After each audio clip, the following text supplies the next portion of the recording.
Hey, what's up guys, BenzoFigures here, and today I'll be taking a stroll down memory lane and go back and revisit one of my first customs I've ever done over 4 years ago. I'll be taking a look and go over the steps on how I made these and what I could have done differently and could be improved on.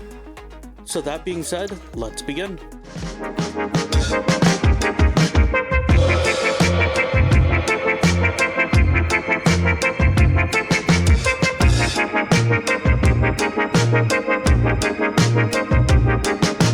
So admittingly, I'm not a huge Fantastic Four fan, but I do love their villains. The Fantastic Four has some of the greatest villains on the Marvel roster, including Doctor Doom, Galactus, and Super Skrull.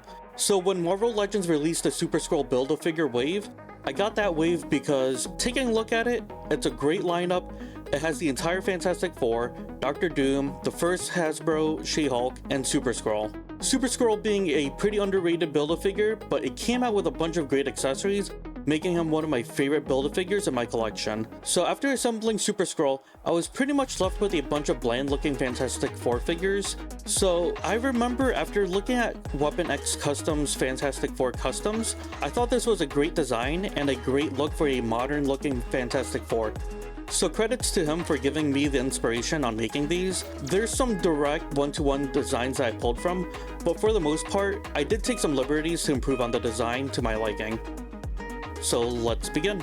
Starting off with Mr. Ben Grimm himself, The Thing. I remember the wife looking at Ben Grimm and saying, "Yo, that looks like Cheez-Its."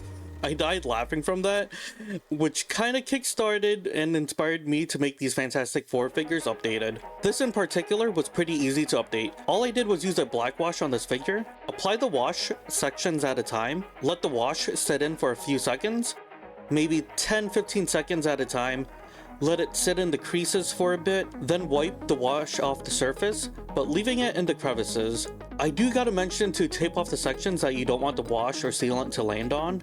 So tape the figure first, then apply the wash, and then wipe away the wash with a paper towel after a few seconds. After the figure's all dried up, use a matte sealant. The matte sealant will seal the wash and give the figure a matted look to it, making it look from a Cheez-It to more of a rock-like texture to it. I think this still holds up after all these years. I would like to go back to this and add a wash to the joints for a more consistent look, but other than that, that is Ben Grimm, The Thing. Next up, we have Susan Storm, Invisible Woman here. So all I did here was I used a Black Widow Quantum suit from the Endgame 2-pack, and I painted over the suit using Weapon X Customs design as a guide. For the blue, I used a Tessalus blue from Citadel. I didn't really feel the need to figure prep this because there isn't a lot of point of contact that the paint would encounter for it to paint rub.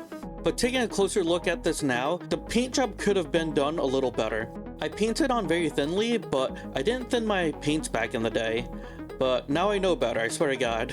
But recapping, I used a Black Widow Quantum suit, Sue Storm's head sculpt from the Super Skrull wave, painted over the figure, and yeah. For the rest of the group, I used the blue to partially cover up the A in Avengers and turn it into a 4 for Fantastic Four. But yeah, that was Invisible Woman being very visible. Next up, we have Mr. Fantastic here. Similar to Sue Storm, I used a Super Skrull Wave Mr. Fantastic head sculpt for this. And for the base, I want to say it's a Captain America Quantum suit, but it could be also the Hawkeye one. I'm pretty sure it's the same sculpt, so it doesn't really matter. Like I said with Invisible Woman, I used Teclis blue, because it's the closest to the blue from The Thing from the Super Skrull Wave. Just like the female Quantum suit, the male suit did not need any figure prepping because there's no point of contact for paint rub, so that's good. The Teclis blue is not the exact blue for the hands, but it's pretty darn close, so I'm pretty happy with it. If you like the original look, the Retro Wave Mr. Fantastic head also works with it, so yeah. And lastly, the Human Torch.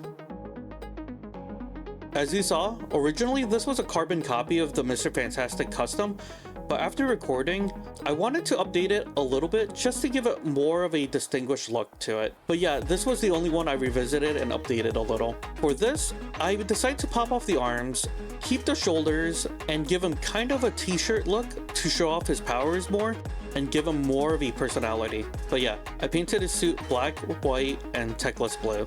I originally used parts of Sunfire for my version 1 design, but I saw this retro card Human Torch at Ollie's for like $5, so I decided to update it with this. But guys, that will do it for this video. Thank you so much for sticking around, and let me know if you want to see more content like this, taking a stroll down memory lane and checking out some of my older customs that are just lying around. Drop a like, comment, and subscribe, and I will see you in the next one.